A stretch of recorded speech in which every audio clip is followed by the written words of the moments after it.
जय Hind, Vande Mataram friends. TPS study में आपका स्वागत है।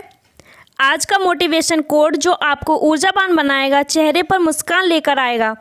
खामोशी से बस तू मेहनत करता जा, अगर तेरी काबिलियत में दम है तो तेरी कामयाबी ही काफ़ी है दुनिया में शोर मचाने के लिए। आज हम ल्यूसेंट संजीवनी पार्ट 3 लाए हैं जो सभी परीक्षाओं के लिए अति महत्वपूर्ण हैं। चलिए देखते हैं। यहाँ से आपके ज्योग्राफी के प्रश्न स्टार्ट होते हैं। पहला प्रश्न है, भारत के कितने राज्य तट रेखा पर स्थित हैं? उत्तर है 9 राज्य। इसमें गुजरात, महाराष्ट्र, गोवा, तमिलनाडु, केरल, कर्नाटक, आंध्र प्रदेश, ओडिशा और पश्चिम बंगाल स्थित हैं। अगला प्रश्न है, भारत में कन्याकुमारी की अवस्थित है? तो भारत में कन्याकुमारी की अवस्थित भूमध्य रेखा के उत्तर में है। अगला प्रश्न है, नर्मदा एवं ताप्ती नदियों के मध्य कौन सा पर्वत स्थित है? उत्तर है विंध्य पर्वत। नर्मदा और ताप्ती नदियों के मध्य विंध्य पर्वत स्थित है। अगला प्रश्न है, कौन सी नदी मुल्ताई के पवित्र तालाब या टैंक से निकलती है? तो उत्तर है ताप्ती नदी। ताप्ती नदी मुल्ताई के पवित्र तालाब या टैंक से निकलती है। अगला प्रश्न है, नासिक किस नदी के किनारे अवस्थित है? तो नासिक गोदावरी नदी के किनारे स्थित है। गोदावरी का उद्गम स्थल नासिक जिला है। अगला प्रश्न है, कृष्णा नदी जल विवाद किन राज्यों के मध्य है? तो जो कृष्णा नदी जल विवाद है वो आंध्र प्रदेश, कर्नाटक एवं महाराष्ट्र के मध्य है। अगला प्रश्न है, कावेरी नदी का उद्गम स्थल है?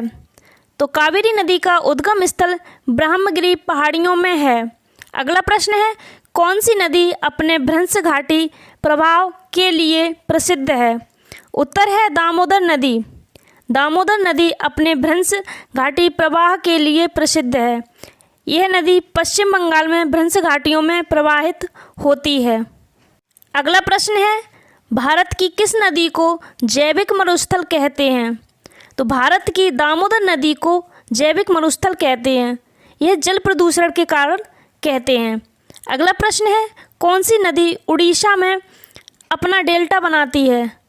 उत्तर है महानदी उड़ीसा में अपना डेल्टा बनाती है। अगला प्रश्न है, केरल तट को किस नाम से भी जाना जाता है? उत्तर है मालाबार तट। केरल तट को मालाबार तट के नाम से भी जाना जाता है।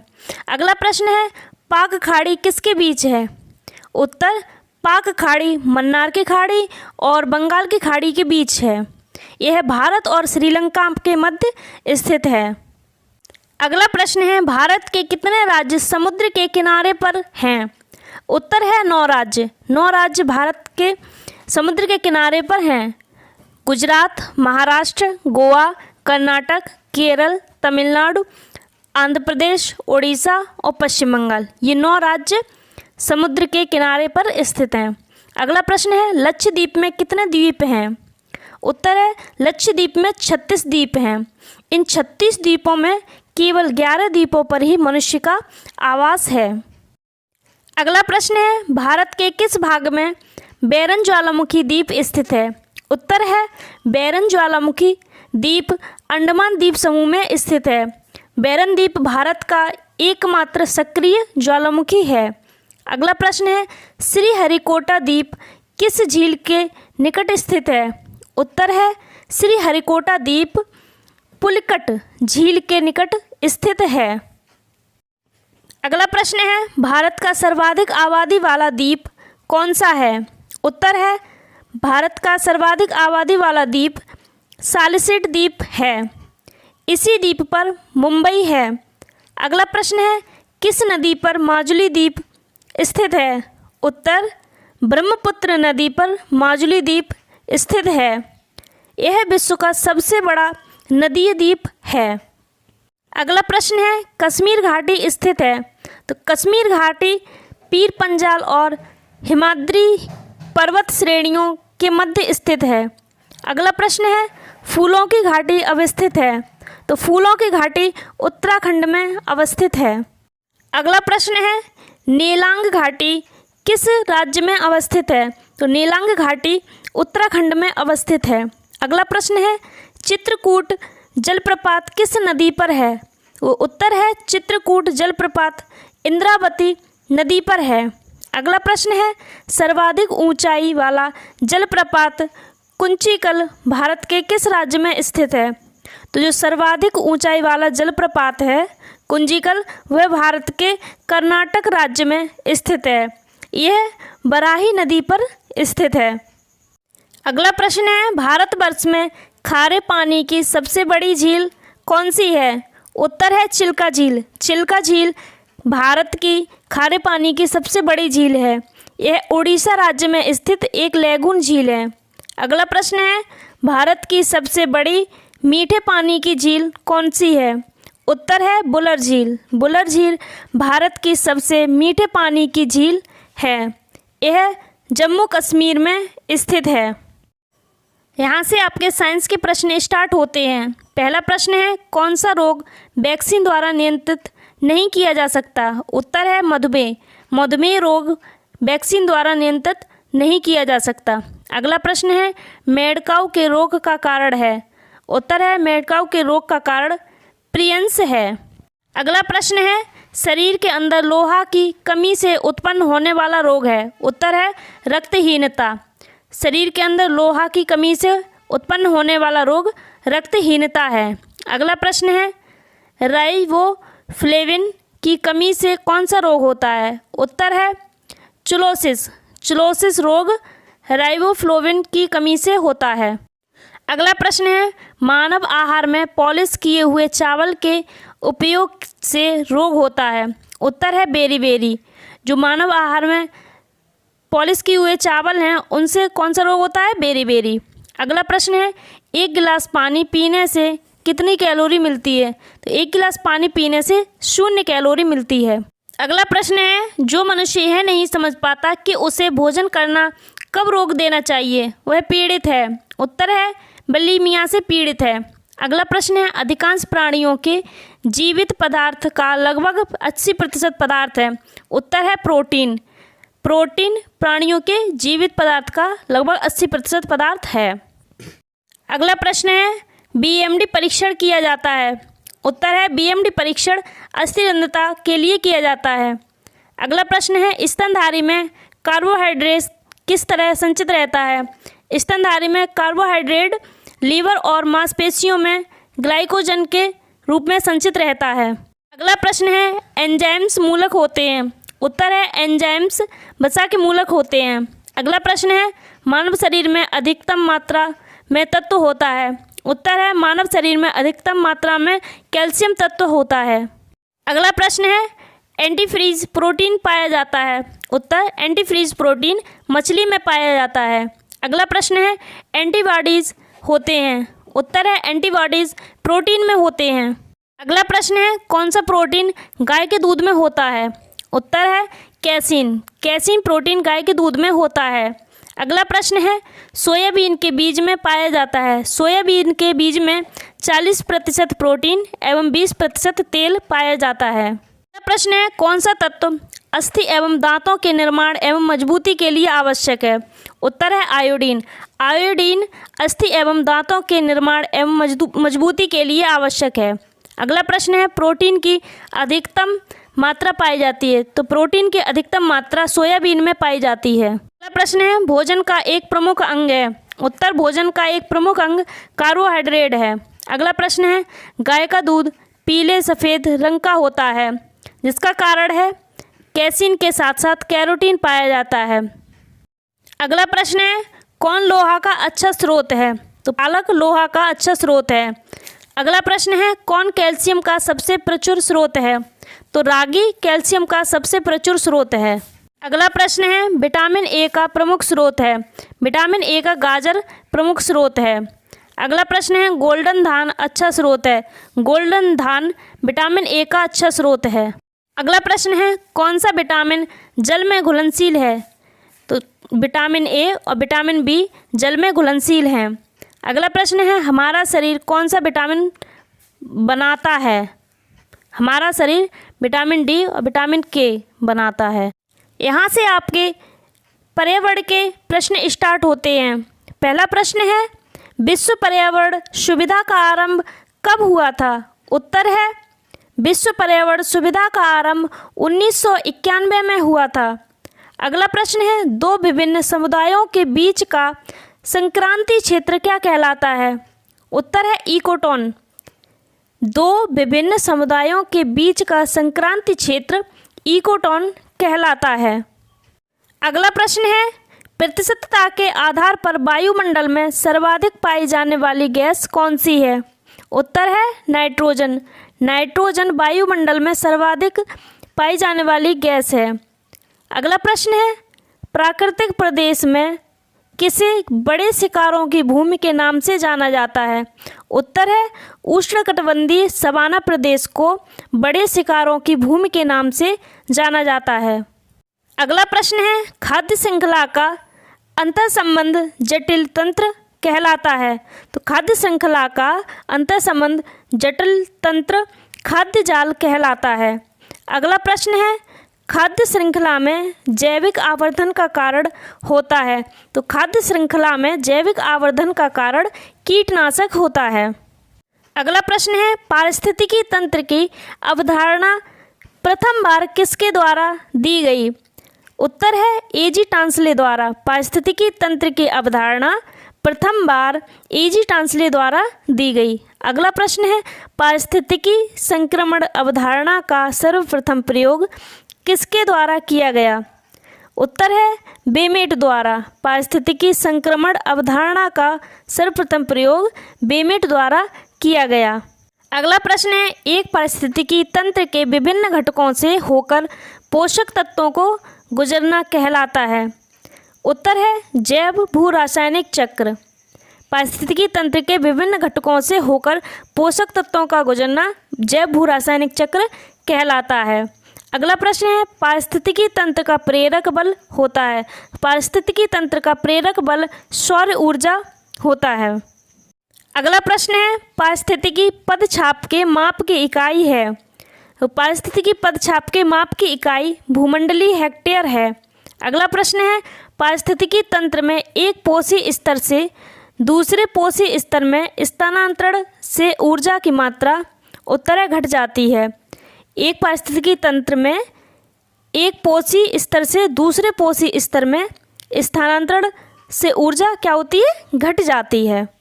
अगला प्रश्न है सर्वभोजी के ऊर्जा का स्रोत है। उत्तर है सर्वभोजी के ऊर्जा का स्रोत प्राथमिक उत्पादक एवं उपभोक्ता और मांसभक्षी है।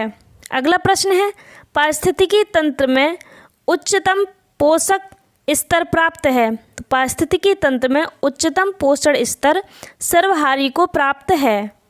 अगला प्रश्न है पारिस्थितिकी तंत्र में तत्वों के चक्रण को क्या कहते हैं? तो पारिस्थितिकी तंत्र में तत्वों के चक्रण को जैव भू रासायनिक चक्र कहते हैं। अगला प्रश्न है सौर ऊर्जा की सबसे महत्वपूर्ण भूमिका है। तो सौर ऊर्जा की सबसे महत्वपूर्ण भूमिका जल चक्र में है। अगला प्रश्न है अधिकतम कुशलता पूर्वक सौर ऊर्जा को रासायनिक ऊर्जा में परिवर्तित करता है। उत्तर है क्लोरेला। क्लोरेला सौर ऊर्जा को रासायनिक ऊर्जा में परिवर्तित करता है। यह शैवाल की एक प्रजाति है।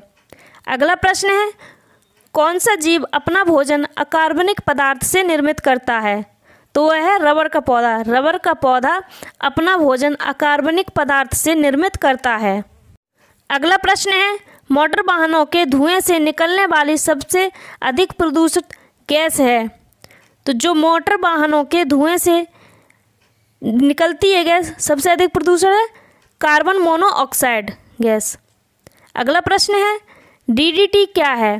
तो डीडीटी अजैव अपघटनीय प्रदूषण है। अगला प्रश्न है नदी का जल प्रदूषण मापा जाता है। उत्तर है नदी का जल प्रदूषण नदी में घुली ऑक्सीजन की मात्रा से मापा जाता है। अगला प्रश्न है रिंगेलमैन स्केल का प्रयोग किसका घनत्व मापने में किया जाता है? तो रिंगेलमैन स्केल का प्रयोग धुआं के घनत्व मापन में किया जाता है। अगला प्रश्न है वायु प्रदूषण का सूचक है। तो वायु प्रदूषण का सूचक लाइकेन है। अगला प्रश्न है फ्लाई ऐश प्रदूषण होता है। उत्तर फ्लाई ऐश प्रदूषण ताप विद्युत संयंत्र से होता है। अगला प्रश्न है, किस देश में सर्वाधिक अम्लीय वर्षा होती है? तो नॉर्वे में सर्वाधिक अम्लीय वर्षा होती है। यहाँ से आपके पॉलिटी के प्रश्न स्टार्ट होते हैं। पहला प्रश्न है, संघीय व्यवस्था में किस संस्था को संविधान का संतुलन चक्र माना जाता है? उत्तर है, संघीय व्यवस्था में न्यायपालिका को संविधान का संतुलन चक्र माना जाता है। अगला प्रश्न है, केंद्र सरकार और राज्य सरकारों को प्राधिकार प्राप्त होता है? उत्तर है, केंद्र सरकार और राज्य सरकारों को भारतीय संविधान से प्राधिकार प्राप्त होता है। अगला प्रश्न है, केंद्र एवं राज्यों के बीच वैधानिक शक्तियों का बंटवारा दिया गया है। केंद्र और राज्य के वैधानिक शक्तियों का बंटवारा 7वीं अनुसूची में किया गया है। अगला प्रश्न है, संविधान के द्वारा केंद्र और राज्यों के बीच राजस्व का बंटवारा किया गया है। तो केंद्र और राज्य के बीच राजस्व का बंटवारा भारत सरकार अधिनियम 1935 के अनुसार किया गया है। अगला प्रश्न है, भारत की संघात्मक व्यवस्था में 3 सूचियों में शक्ति विभाजन किया गया है। उत्तर है, भारत शासन अधिनियम 1935 से 3 सूचियों में शक्ति विभाजन किया गया है। अगला प्रश्न है, कावेरी नदी के जल बंटवारे का विवाद किन राज्यों से संबंधित है?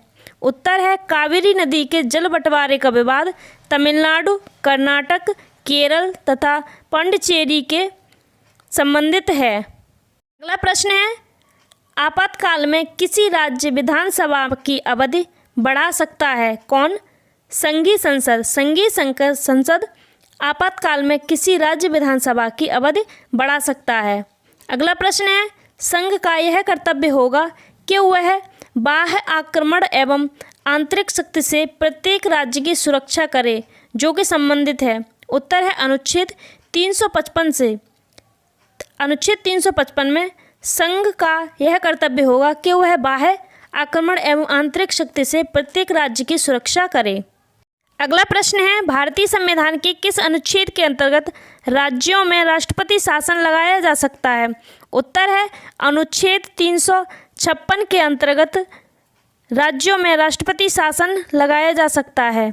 अगला प्रश्न है, भारत एवं पाकिस्तान का विभाजन किस योजना के तहत हुआ था? उत्तर है, भारत एवं पाकिस्तान का विभाजन माउंटबेटन योजना के तहत हुआ था। अगला प्रश्न है, आपातकाल की घोषणा को स्वीकृति हेतु संसद के समक्ष रखा जाना आवश्यक है। उत्तर है, 1 माह के अंदर। 1 माह के अंदर आपातकाल की घोषणा को स्वीकृति हेतु संसद के समक्ष रखा जाना आवश्यक है। अगला प्रश्न है, राष्ट्रपति अधिनियम लगाया जा सकता है? तो राष्ट्रपति अधिनियम 3 वर्ष तक बढ़ाया जा सकता है। अगला प्रश्न है, भारतीय संविधान के अनुच्छेद 356 के अंतर्गत राष्ट्रपति शासन सर्वप्रथम कहाँ लागू किया गया था? उत्तर है, पेप्सू में। पेप्सू में सर्वप्रथम राष्ट्रपति शासन लागू किया गया था। अगला प्रश्न है, परंपरागत रूप से भारत की संसद में शून्यकाल का प्रारंभ होता है। तो शून्यकाल का प्रारंभ 12 मध्याह्न काल होता है। अगला प्रश्न है, संसद द्वारा दिसंबर 1999 निर्मित कानून के अनुसार एक नागरिक के वयस्क होने की आयु है। तो कानूनी आयु कितनी है? 18 वर्ष। अगला प्रश्न है, भारतीय संविधान के अनुसार किसको नए राज्यों की स्थापना की शक्ति प्रदान है? उत्तर है, संसद। संसद को नए राज्यों की स्थापना की शक्ति प्रदान की गई है। अगला प्रश्न है, संसद में शून्यकाल का समय। तो संसद में शून्यकाल का समय दोपहर 12 बजे से अपराह्न 1 बजे तक है। अगला प्रश्न है, संसदीय सरकार में मंत्रिमंडल उत्तरदायी है। तो संसदीय सरकार में मंत्रिमंडल विधायिका के प्रति उत्तरदायी है। अगला प्रश्न है, संसदीय शासन प्रणाली का जन्मदाता किसे माना जाता है? उत्तर है, संसदीय प्रणाली का जन्मदाता ब्रिटेन को माना जाता है।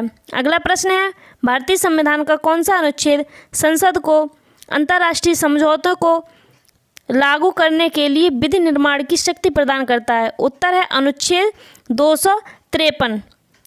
अगला प्रश्न है, लोकसभा व राज्यसभा के सदस्यों की अधिकतम संख्या है क्रमशः। लोकसभा और राज्यसभा के सदस्यों की अधिकतम संख्या है 545 व 250। अगला प्रश्न है, भारतीय संविधान के अनुसार प्रभुसत्ता के समय निहित होती है। उत्तर है राष्ट्रपति सहित सांसद। अगला प्रश्न है, लाभ के पद का निर्णय कौन करेगा। उत्तर है लाभ के पद का निर्णय राष्ट्रपति एवं राज्यपाल करेगा। अगला प्रश्न है, एक वर्ष में कम से कम कितनी बार सांसद की बैठक होना आवश्यक है। उत्तर है एक वर्ष में कम से कम 2 बार सांसद की बैठक होना आवश्यक है। अगला प्रश्न है, भारतीय संघ की विधायी शक्तियाँ निहित होती हैं। उत्तर है भारतीय संघ की विधायी शक्तियाँ संसद में निहित होती हैं। अगला प्रश्न है, भारतीय संसद की संप्रभुता संबंधित है। उत्तर है भारतीय संसद की संप्रभुता न्यायिक समीक्षा से संबंधित है।